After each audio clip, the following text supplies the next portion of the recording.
ante las mafias, ya no es el presidente el que habla de mafias, es al interior un doctor en filosofía por la UNAM, un profesor de tiempo completo en la Facultad de Filosofía y Letras de la UNAM, el que dice las mafias. Y me llama mucho la atención cómo se ha ensuciado, se ha envenenado el debate por los odiadores de López Obrador. Muchos ni siquiera son egresados de la UNAM, pero ahí están opinando y no le preguntan a los que están al interior de la UNAM, ¿no? Es que precisamente salen los de la mafia, ¿no? O sea, precisamente, pues, nos termina dando una vez más la razón, ¿no? El tiempo, cuando dices hablar de mafia, ya no nada más lo hace el presidente, sino aquí estamos varios que podemos señalar en distintos espacios que la mafia del poder está insertada en muchos espacios. Es que hablar de que si está hacia la derecha, pues ¿qué no estaba hacia la derecha? ¿Qué institución no estaba tirada hacia la derecha en nuestro país? Pues por eso estamos transformando este país, pues, o sea, a mí me parece que quien se desgarra las vestiduras, ¿no? O quien quiere tomar este discurso para decir, bueno, es que la UNAM no está, pues, o sea, ni que hubiera estado en una burbuja y se hubiera quedado ahí detenida en el tiempo y no le hubiera tocado la avalancha del neoliberalismo, ¿no? Pues, o sea, a mí me parece, y bueno, y aparte reafirmo esto que dice Gerardo, pues, ni que fuera la única universidad pública, estamos hablando de las universidades públicas y es más, no solamente de nuestro país, sino a nivel mundial, pues, o sea, el neoliberalismo vino a hacer eso, pues, es la tendencia, pues, que tenía cierta conveniencia de incluir esto también, permear también en las universidades, digo, para poder educar a estos hijos, ¿no?, del neoliberalismo. Yo diría una cosa, ¿a quién le habla el presidente? Pues porque hablamos de un sector que se exalta, pero bueno, pensemos, ¿a quién le habla? Es decir, el presidente agita, ¿y qué es lo que ocurre? Pues precisamente salen estas voces, como quienes hoy nos acompañan, y dicen, este tema no es nuevo. Allí hay un tema importante. Ahora resulta que precisamente esto que Andrés Manuel había puesto sobre la mesa desde hace ya años, de decir qué onda con los espacios autónomos y que también todo el mundo dice, no, pero a ver, pues es que ahí está, ahí también está la mafia, en estos, al interior, pues, ponemos dos ejemplos, ¿no? Yo pensaría en dos cosas. Los últimos rectores que ha tenido la universidad, inminentemente han estado involucrados en la política, ya sea antes o después. Es decir, están inmersos en la política. ¿Cómo no pensar que estaban hacia la derecha? Pues, o sea, era evidente. Y por último, pues, el no muy atrás, irnos a este espacio que se había denunciado desde el CONACYT, ¿no? Decía aquí Gerardo, ¿no? La Junta de Gobierno es quien elige a los rectores y aparte en obscurito, ¿quiénes son los últimos nombrados en esa junta de gobierno? O sea, pensemos, y son los que están denunciados ante la Fiscalía General, ¿no? O sea, pongamos el nombre de Enrique Cabrero, pues, ¿no? Que recientemente, el mes pasado, en septiembre, fue nombrado para esa junta de gobierno y que es uno de los exdirectores del CONACYT que está denunciado. O sea, pues no es casualidad, pues, ¿no? O sea, lo que pasa es que el tema mediáticamente se ha tocado por encimita, que ahorita Cuadri salga y diga que se va a sumar a una marcha, dices, oye, no, o sea, estamos hablando de una situación seria, ¿no? Claro. ¿A quién le habla el presidente? Pregunta Yasmín Ugalde, Carolina. ¿Qué debe de incluir la transformación si debe de salir de este debate iniciado por el presidente Andrés Manuel López Obrador? Más aún, ¿cómo abrir los ojos y no confundirse ante discursos como el de Alito Moreno, el presidente nacional del PRI, que sale en defensa de la UNAM y se le olvida, fíjate qué cosas, que el PRI arremetió contra nuestros estudiantes, por ejemplo, solo como ejemplo, en el 68. Tantas cosas, Carolina, sigo escuchando tus reflexiones. Muchas gracias. Pues mira, el presidente le habla al pueblo mexicano, porque algo que no debemos olvidar es que la universidad pública es del pueblo y esa ha sido una lucha durante años, ¿no? Que los jóvenes de este país puedan acceder a una formación universitaria. Pero también el presidente le habla a la verdadera comunidad universitaria. Estoy pensando en los alumnos, estoy pensando en los profesores de asignatura que están precarizados, estoy pensando en los profesores que no han podido verse beneficiados por los apoyos o por los estímulos que se dan en algunos centros académicos. Para poner un ejemplo y haciendo pues eco de lo que comentaban hace un momento, los problemas de la UNAM, qué bueno que se están visibilizando, pero tienen tiempo, ¿no? Cuando yo entré al doctorado, me gané la rifa del tigre. Y me gané la rifa del tigre porque los compañeros del doctorado me seleccionaron como representante ante el consejo académico, ¿no? La representante de los estudiantes del posgrado ante este consejo. Y lo menciono porque cuando nos tocó hacer pronunciamientos, y pueden ahí ustedes registrar en los expedientes que se van elaborando ahí en la universidad, los doctorantes de economía nos organizamos para decir que la facultad o el posgrado, incluido el instituto, tenían un evidente sesgo ideológico. Y nosotros lo hicimos porque nos dábamos cuenta que había una derechización desde los planes de estudio. Y esta crítica que hicimos ante el Consejo también tuvo pues eco entre los profesores, al menos de economía política en ese momento, porque nos dábamos cuenta de que, número uno, entraban muy pocos estudiantes bajo lo que yo sí creo que es una violación a la autonomía de la universidad, que es privilegiar los criterios de eficiencia antes que pues el origen y lo que tendría que ser la universidad, ¿no? De formar a personas para que pudieran explicar y transformar la realidad, ¿no? Entonces, entra en un grupo muy reducido de estudiantes al posgrado, bajo criterios de selección que fueron cuestionados por los mismos estudiantes. Esto es en el 2019, ¿no? Entonces nos damos cuenta que no nos hicieron caso. Y ahora que se hace la crítica y que la sociedad mexicana por fin está poniendo atención en los procesos democráticos, pues ya nos damos cuenta que los estudiantes que ahora, pues yo ya estoy por egresar, pero los estudiantes que van entrando a la UNAM perfectamente pueden tener como este antecedente histórico. Cuando se comenzaban a hacer los cuestionamientos, dijeron, ay, pero ¿por qué los haces si nadie te va a escuchar? Yo dije, pues al menos que quede sentado un papelito en la historia de que en medio de toda esta oscuridad, de repente los estudiantes de economía sí habían leído a los maestros Silva Herzog, Aguilar Monteverde y todos estos profesores que impulsaron un pensamiento crítico como Pedro López, y nos dimos cuenta que no estaban yendo por un buen camino, ¿no? Que las investigaciones que se hacían desde el posgrado de economía eran investigaciones que beneficiaban al capital, no al trabajo. Y eran investigaciones que al no priorizar el tema de los trabajadores en el país, se podía explicar por qué el salario en este país había decrecido. En aras de no explicar o documentar las condiciones laborales y acercarse a la sociedad, pues estábamos reproduciendo esta derechización que se dio a nivel nacional, ¿no? Entonces la UNAM es como esta muestra de lo que ocurría en el país. Por supuesto que yo acabo de mencionar que habían profesores que eran críticos, habían profesores que estimulaban y que además tenían muchísima vocación, pero también habían otros que tenían una marcada línea y era complicadísimo ir debatiendo, ¿no?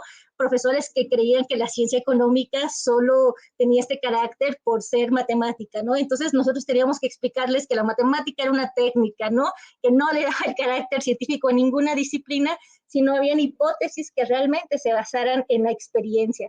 Entonces, la crítica se hizo desde distintos frentes y creo que aquí los estudiantes, que pues somos un grupo muy heterogéneo, muchos venimos de familias trabajadoras, muchos estamos en transporte de 2 horas y nos damos cuenta de que las realidades y los modelos que se iban enseñando pues contrastaban mucho con la realidad que veíamos, ¿no? Entonces creo que hacia los jóvenes es este mensaje y ojalá que sí salgan a protestar, pero que enfoquen bien cuál es la crítica, ¿no? A la que se tiene que hacer. En este caso, cuestionar las características de los procesos de ingreso, cuestionar los planes de estudio, qué tanto se apegan a las preguntas que se pueden ir surgiendo y que tienen, insisto, esta intención de explicar la realidad para transformarla. Carolina Hernández, profesora investigadora de tiempo completo de la Universidad Autónoma Metropolitana, Unidad Iztapalapa, economista por la Facultad de Economía de la UNAM y maestra en estudios latinoamericanos por la Facultad de Filosofía y Letras de la UNAM, doctorante en economía en la Universidad Nacional Y Autónoma de además hice México. la prepa también ahí, o sea, más de la mitad de mi vida la he pasado en la UNAM. ¿Cómo no la vamos a querer y cómo no la vamos a defender, caray? Claro, y sé que tienes otros compromisos, por eso, ¿por qué no te despedimos pidiéndole a la gente tal vez que te siga en redes sociales si así lo deseas? Claro que sí, muchas gracias. Déjame ver porque tengo un Twitter, pero soy un poco mal. Sí, sí publico esas cosas, pero a ver, tengo el teléfono aquí. Estoy como Carolina H. DZ Calvario, @ Carolina Buenda. Muy bien. No, muchas gracias. ¿Otra vez, arroba qué? Carolina Buenda. Muy bien, pues te agradezco que nos hayas acompañado en esta mesa y ojalá que regreses muy pronto, No, Carolina muchísimas Hernández. gracias. Gracias, Muchísimas gracias y cuídate. saludos a todos. Voy con usted, Elisabetta Di Castro. Con lo que nos ha expuesto Carolina, con lo que he escuchado de ustedes, pues pienso en esta lucha de los de arriba y los de abajo que estamos dando para la transformación de México, tal vez afuera de la UNAM. No sé si la UNAM es el reflejo de lo que está ocurriendo afuera o lo de afuera es el reflejo de lo que está ocurriendo en la UNAM. ¿Es así? Bueno, sin duda la universidad no es una isla, o sea, su creación y su desarrollo ha acompañado la historia de este país, ¿no? Entonces, por eso es tan importante, más allá de los mitos y de cómo se autopresenta la universidad, sin duda ha jugado un papel importante, sobre todo en la creación de las instituciones, si estamos pensando en la primera mitad del siglo pasado, ¿no? Entonces, la universidad, sin duda, no es una isla. Lo que está pasando afuera tiene repercusiones adentro y dependiendo del momento histórico, algunos eventos que se dan en la universidad marcaron el desarrollo, ¿sí?, del país, ¿no? Yo creo que el movimiento estudiantil, y no solo obviamente hablamos de la UNAM, ¿sí?, hubo varias, como sabemos, escuelas públicas, ¿no? Es como el clásico ejemplo, ¿no?, que podemos tener, que la universidad también repercute en el desarrollo, ¿no?, más allá de la formación de ciudadanos y de el desarrollo de las profesiones, ¿no? Pero yo sí creo que uno de los problemas, bueno, ya para tratar de aterrizar, es que el desarrollo último que hemos tenido, no sé, las 2 últimas décadas, ¿no?, ha llevado a un proceso tanto a los estudiantes como a los profesores, en donde las cuestiones administrativas y prácticas te están exigiendo ciertas cosas que te obligan, entre comillas, ¿no?, a enfocarte, ¿no?, en ciertas cuestiones individuales para tú tener acceso a la universidad o para tú tener acceso como profesor a ciertos apoyos o a ciertos estímulos, ¿no?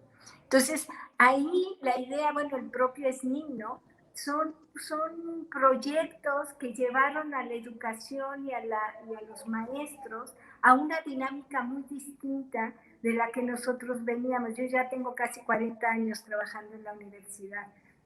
Entonces, ese ambiente académico de resolver problemas conjuntamente, plantearnos, se fue perdiendo por las propias dinámicas institucionales que se fueron implementando.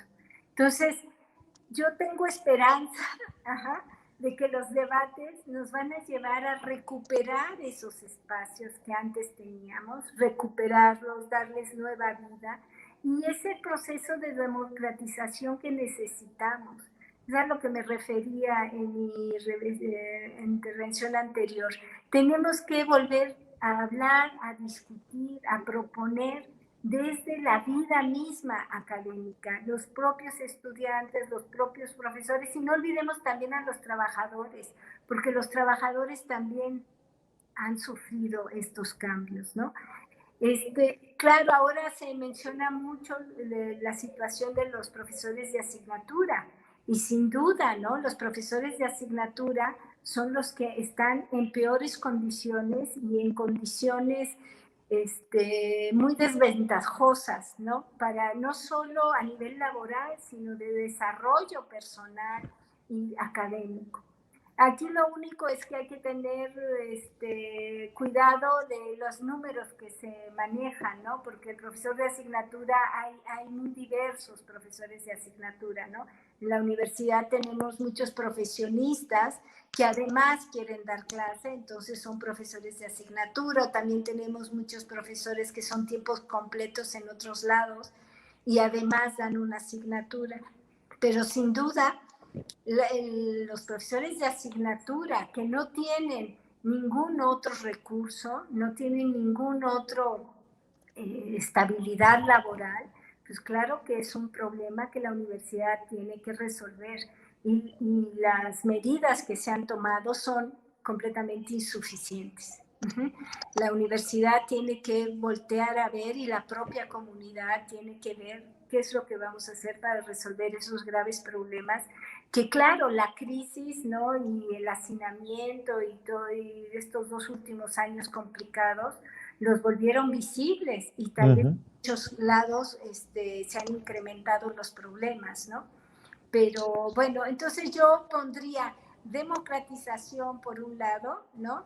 Y reconsiderar todos estos proyectos o estas líneas institucionales que llevaron a la idea del punto, la idea de la competencia, la idea de estas evaluaciones permanentes que nos están quitando justo esos espacios académicos de discusión y de vida colegiada.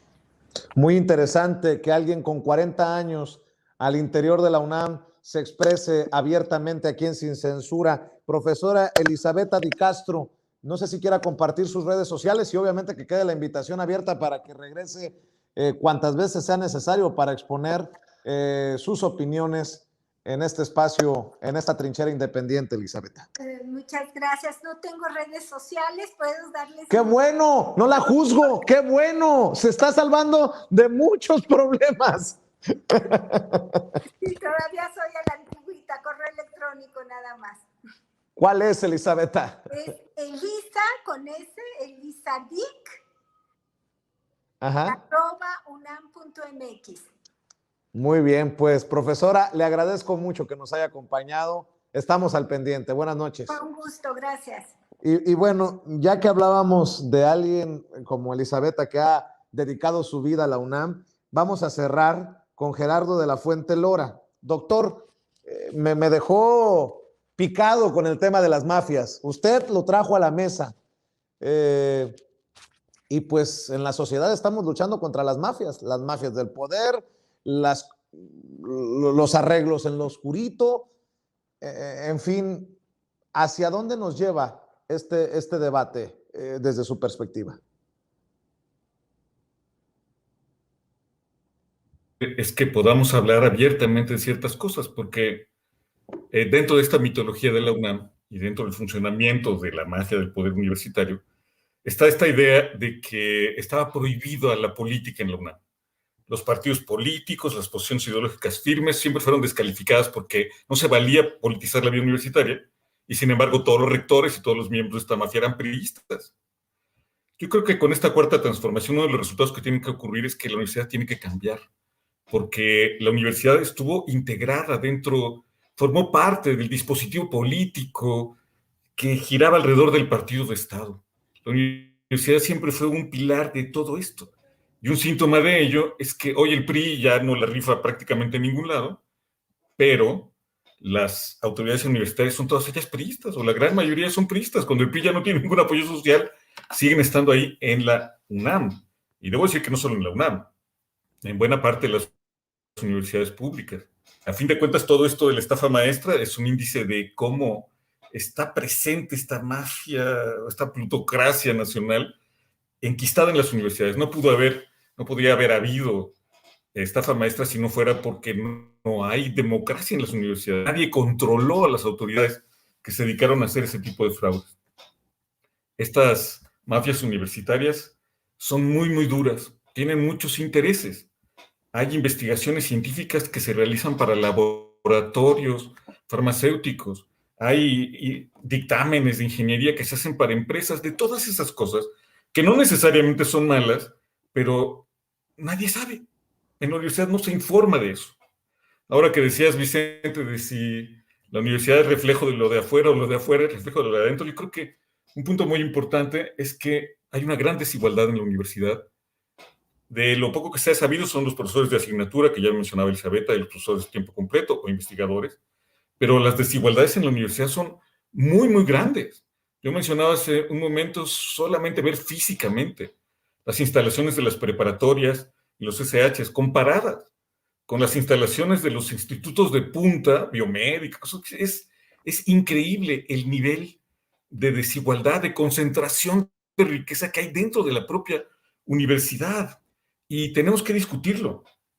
Tenemos que discutir las prioridades de la universidad. Por ejemplo, no hay dinero para que haya buenos equipos de cómputo en todos los salones de las preparatorias, pero la universidad tiene representaciones en Londres, tiene representaciones en París, Chicago. En Chicago, me parece que hasta en Sudáfrica tiene una representación la UNAM. ¿Para qué diablos quieren esas representaciones la universidad? Y ese no es solo el problema. Es que, ¿quién ocupa esas representaciones? Nunca se ha discutido dentro de la universidad quiénes tendrían que ser, si es que aceptáramos que hubiera esas representaciones, quiénes tendrían que ocuparlas. Actualmente Fíjese, son doctor, los hijos. Ajá. Doctor, Dime, qué dime. bueno que me está haciendo recordar mis años en Chicago. Creo que se tiene que investigar bien cuánto se paga y si la universidad es la que responde por esas rentas que son carísimas en el centro de Chicago, en donde está, lo último que supe, la representación de la UNAM. ¿Y qué ofrece la UNAM en ciudades como Chicago? Un curso de carpintería, un curso de bartender. No estoy bromeando, es en serio. No sé, yo no lo sabía. Yo siempre he sido crítico de esto que se llama UNAM en Chicago, como se le haya llamado, porque dices tú, en lugar de elevar el nivel, pues uno se confunde, porque dices, ¿cómo es posible que la representación de la UNAM en una ciudad tan importante como Chicago ofrezca tan baja, tenga tan baja oferta, pues? Claro. Bueno, el punto es que en la universidad ni siquiera sabemos qué ofrece Chicago aquí en México. Y nunca hemos tenido un debate para saber si queremos eso. Porque hay muchas necesidades en la universidad, decía yo, en las escuelas, en las preparatorias, pero también en las licenciaturas. Tendríamos que discutir cómo se distribuye el presupuesto, pero nunca se ha debatido. Tal vez, si nos convencen, si es importante lo de Chicago, lo de Sudáfrica, lo de París, pues hagámoslo. Pero nunca se ha dado un debate. Y lo último que yo decía es que, además, los puestos de representación de la universidad, las direcciones, se dan entre esta misma mafia. Es una mafia que incluso llega a ser familiar. Yo recuerdo en el Congreso Universitario de 1990-91, el que fue resultado del movimiento estudiantil del CEU, yo fui delegado a ese congreso. Allí el Pino, Salvador Martínez de la Roca, que fue dirigente estudiantil en 68, hizo una ponencia donde demostraba cómo se repartían las familias universitarias los puestos en la universidad. Habría que recuperar esa intervención del Pino, pero hoy sigue siendo así. Un funcionario, un secretario administrativo, tiene a su esposa como directora de un centro, sus hijos representan la universidad en algún lugar del país y estamos a tal nivel que son relaciones familiares las que en muchas ocasiones controlan el gobierno universitario. Yo creo que, doctor, que la universidad tiene que cambiar. ¿Sí? Nuestro equipo de producción, le agradezco a Cecilia Vega, que me envíe esto que me parece alucinante. Estamos hablando de UNAM en Chicago y